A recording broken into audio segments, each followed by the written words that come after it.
Que se passe-t-il lorsque vous changez d'adresse de siège social pour votre micro-entreprise? L'INSEE va vous délivrer d'abord un tout nouveau numéro de SIRET. C'est un numéro qui va être rattaché à la territorialité. Donc forcément, si votre micro-entreprise déménage, entre guillemets, pour le coup, il va y avoir un changement sur ces numéros-là. Donc ça implique évidemment que vous allez devoir changer tous vos documents administratifs, notamment vos factures. Si jamais vous avez un site internet qui reprend du coup des mentions légales, qui reprend des conditions générales de vente, qui intègre justement votre numéro de SIRET, pour le coup, il va falloir le modifier également avec cette nouvelle adjonction. Vous aurez également une modification au niveau de la cotisation foncière des entreprises, car en fonction de chaque territoire, vous avez un taux de CFE qui va être appliqué. Notez que la CFE la moins chère de France se situe à Paris. C'est pour ça qu'énormément de micro-entrepreneurs vont domicilier leur entreprise à Paris pour payer moins de CFE.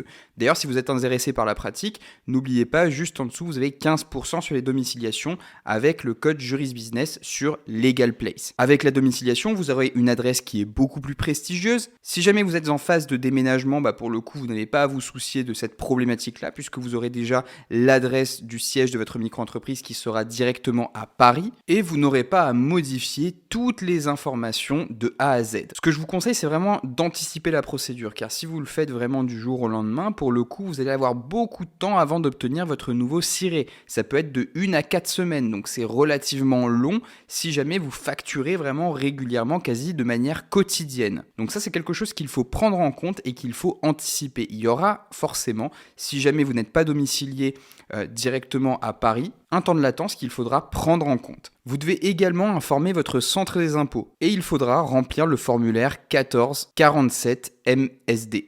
Ce formulaire est destiné justement à ajuster votre CFE. Et par la même occasion, vous allez signifier la modification de l'adresse de votre entreprise. Évidemment, si vous déménagez dans la même ville, vous n'aurez pas de modification du taux de CFE puisque forcément, elle est attachée à la commune dans laquelle vous vous situez.